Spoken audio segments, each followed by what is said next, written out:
So, Bismillah ar-Rahman Rahim. So, today our topic is typhoid fever infection. So, if you go through the history of typhoid, it was 2000 years ago.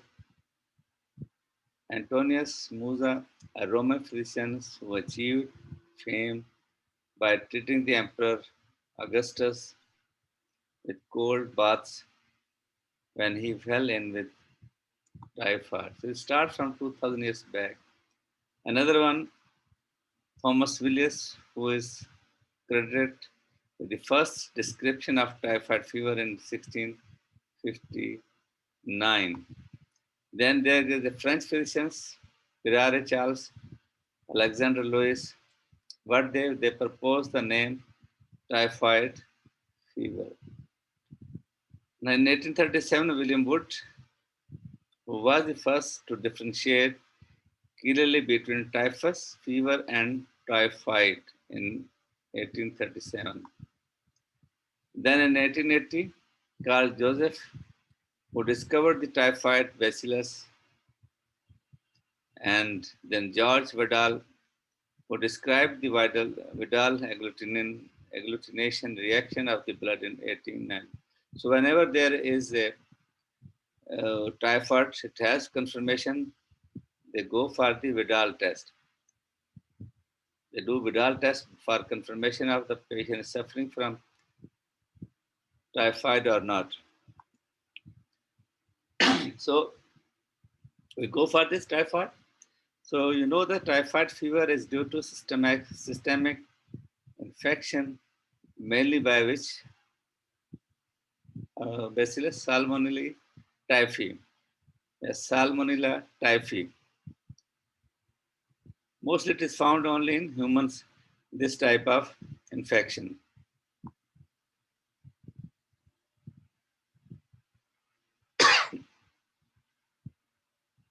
So this disease is clinically characterized by typical continuous fever for 2 to 3 weeks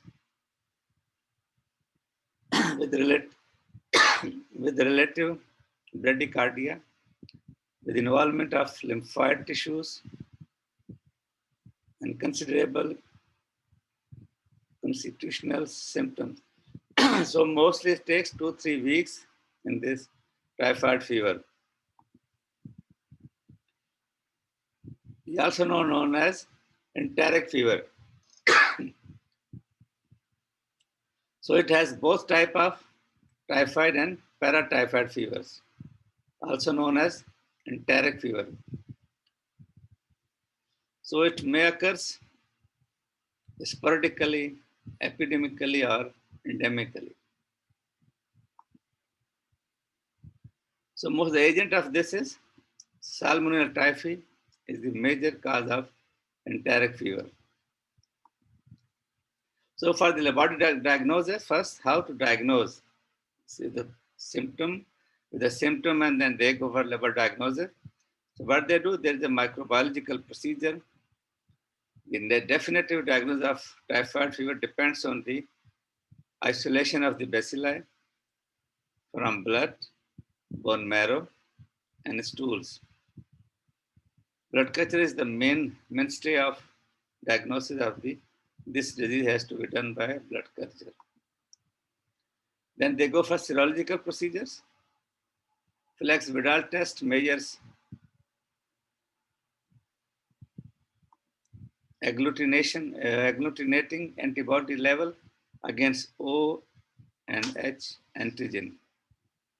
Usually, O antibodies appear on day 6 to 8 and H antibodies on day 10 to 12 after the onset of the disease.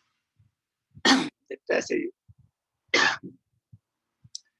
the test is usually performed on an acute serum at first contact with the patient.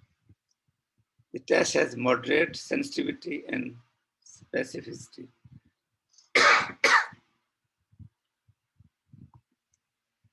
It can be negative up to 30% of culture, proven case of typhoid fever, because this may be because of prior antibiotic therapy that has blunted the antibiotic. So Before initiating the test of Vidal, it must confirm the patient was on any antibiotic or not, because if someone has taken antibiotic therapy, this can false the typhoid test.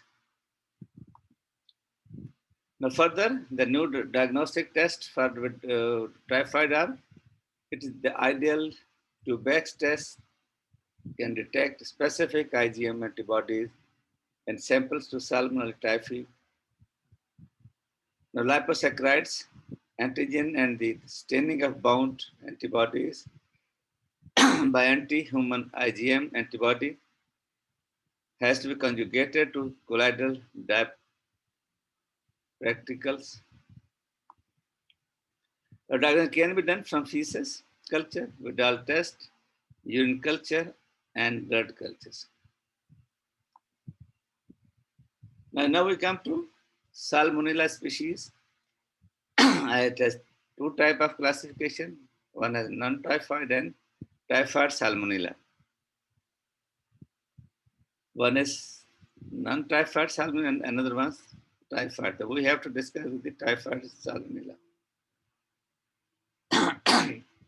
Non-typhoid Salmonella cause the clinical syndromes of gastroenteritis, bacteremia, and localized infection. Simply, someone you have an gastritis, it is caused by the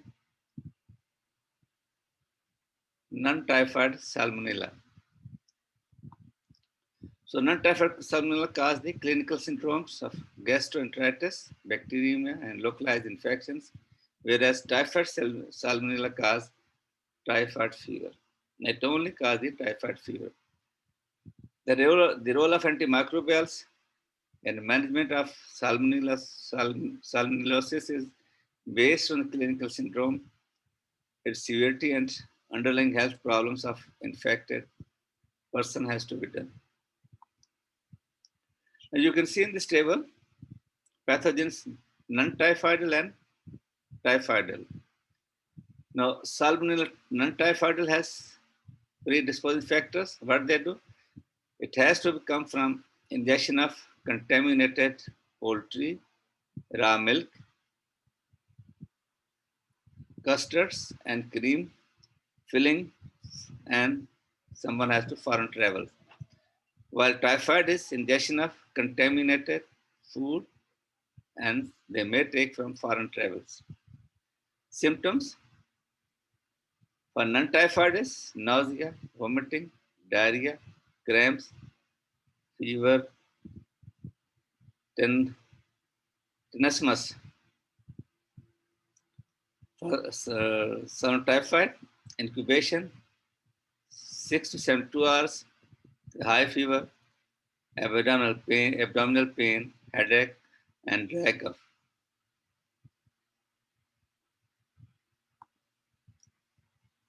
The diagnostic evaluation has to be done for non-typhoids, fecal, leukocytes, and stool culture. For Salmonella typhoid, fecal, leukocytes, stool culture, and blood culture can be done. Now, drug of choice for Salmonella typhoid, mostly they use fluoroquinolone, azithromycin, third generation cephalosporin. Alternative can be given earlier, it was given amoxicillin, trimethoprim, and sulfamethoxazole. For Salmonella typhoid, drug of choice is fluoroquinolone, azithromycin, and third generation cephalosporins. Alternative can be trimethoprim and sulfamethoxazole and amoxicillin. Now, what are the Salmonella? Salmonella are enteric gram-negative bacilli that are important causes of foodborne illness in human. Non-typhoid Salmonella, example is Salmonella typhimurium, Salmonella enteritidis, Salmonella cholerae, and many others, which cause the clinical syndrome of gastroenteritis, bacteremia, and localized infections. Whereas typhoid Salmonella Salmonella typhi and Salmonella paratyphi A, B, and C cause the syndrome of enteric fever. It is also referred to as typhoid or paratyphoid fever and chronic carriage. Now, the role of antimicrobial in the management of salmonellosis depends on the clinical syndromes, its severity, and underlying health problem of infected persons. So most cases of typhoid fever are treated with oral administration, oral antimicrobials, and with IV therapies reserved for severely ill patients or patients with persistent vomiting and severe diarrhea. So until the late 1980s, the standard treatment for typhoid fever were 14 to 21 days of chloramphenicol, trimethoprim, and sulfamethoxazole, or they were on ampicillin regimens with cure rates exceeding to 90%. By the early 1990s, multi-drug resistance, that is simultaneous resistance to chloramphenicol, ampicillin, and trimethoprim, Salmonella caused outbreaks of typhoid fever in India, Pakistan, Bangladesh, Vietnam, the Middle East, and Africa. These isolates, however, remain susceptible to the fluoroquinolones. Now they are mostly given the treatment for fluoroquinolones. So for short treatment course, for 3 to 5 days of oral fluoroquinolones were found to be as effective or better than the longer standard treatments. In children and adults, the majority of whom were infected with multi-drug resistance typhi ofloxacin that can be given 7.5 milligram per kg dose twice daily for 2 to 3 days or 200 milligram every 12 hours for 5 days cured greater than 89% of the patients. So mostly they given from fluoroquinolones. The mostly earlier there was given of ofloxacin. So in adults, ofloxacin was superior to a 5 days course of ceftriaxone, even though all salmotyphic isolates were susceptible to both study drugs. The 6 ceftriaxone failure was successfully treated with ofloxacin. Now, ceftriaxone, 3 to 4 gram per day for 3 to 7 days, is an alternative parenteral agent for seriously ill patients. Further, they go for cefixime. Cefixime, an oral third generation cephalosporin, it has been used for the treatment of typhoid fever. Our failure rates range from 4% to 27. So in a study from Nepal in which 83% of isolates were nalidixic acid, resistance compared with gefloxacin. Now, overall treatment failure was higher in cefixime treated patients. Now, treatment for fluoroquinolone are widely regarded as the drug of choice for the treatment of typhoid fever. So most in there was afloxacin was there, ciprofloxacin was there. These are mostly given for the treatment of typhoid fever. You can see in table the treatment and dosage and duration. Antibiotics, basically, fluoroquinolones are antibacterials. So ciprofloxacin for uncomplicated typhoid, oral 500 milligram BD or IV 400 milligram BD for 5 to 7 days. So the Cipro has both dosage forms. They have oral and they have IV also. For further oral 5 to 10 milligram per kg BD or IV 4 to 7 milligram per kg BD. Second, ofloxacin oral IV 400 milligram BD for 5 to 7 days.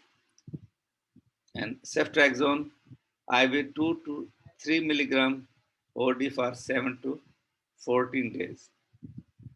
Further, you go for macrolides, azithromycin, oral 1 gram day 1, then 500 milligram OD for 7 to 14 days, or 1 gram OD for 5 to 7 days.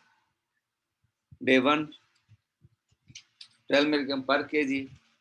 Day 2, 5 to 6 milligram per kg. Clonfenicol, it was earlier a drug of choice in typhoid. Still it is used for typhoid fever, oral 2 to 3 grams in 4 divided doses for 14 to 21 days.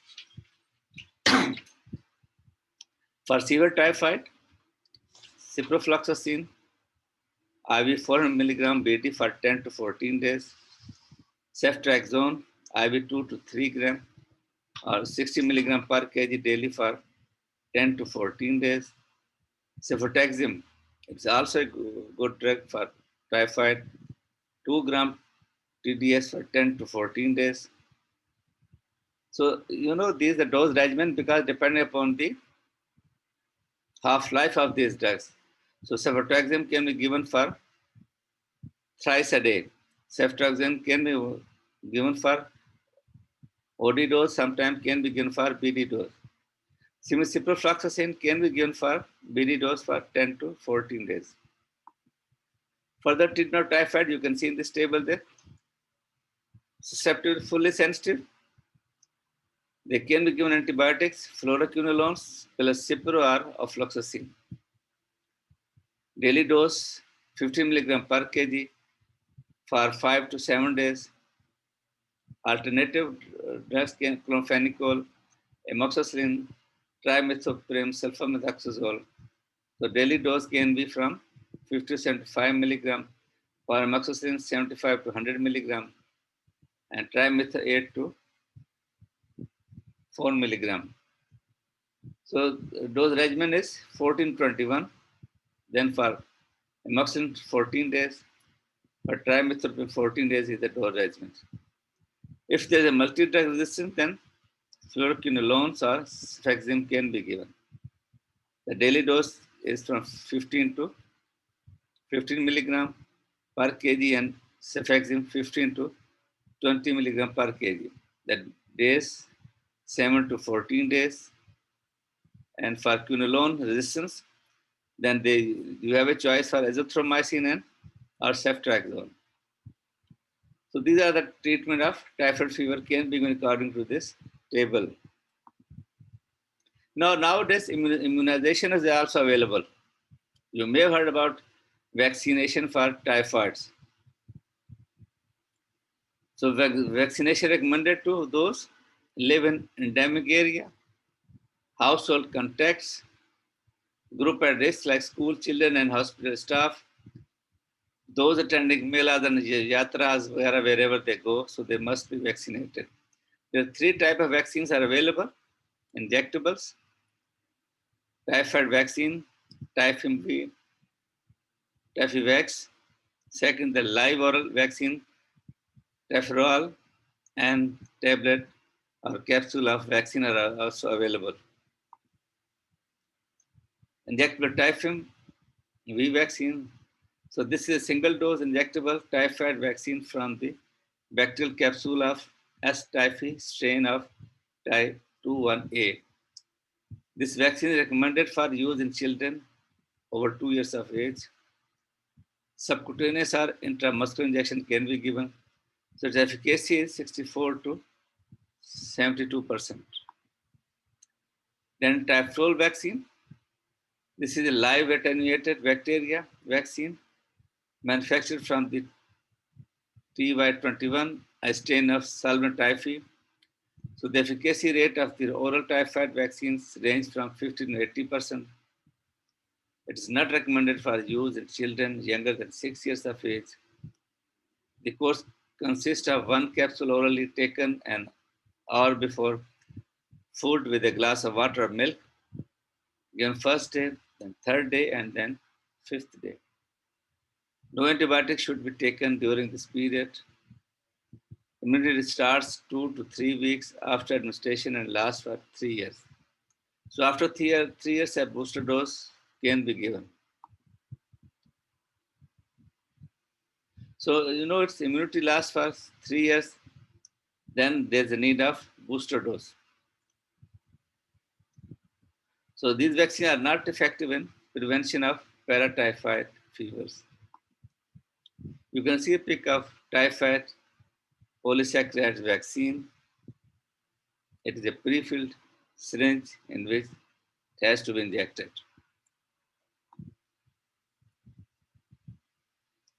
So you know that immunization against typhoid does not give 100% protection, but it definitely lowers both the incidence and seriousness of the infections.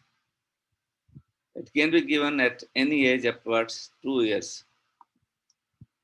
Then there is type 2 1A vaccine. The oral vaccine is there. Typhoid vaccine, you can give 3 tablets or 3 capsules for the vaccinations. So oral life attenuated vaccine is given day 1, then day 3, then day 5, then day 7. Symptoms of typhoid: sweating, chills, stuff, fever, myalgia, diarrhea, headache, tongue, vomiting. These are symptoms of immune control with the help of the medications.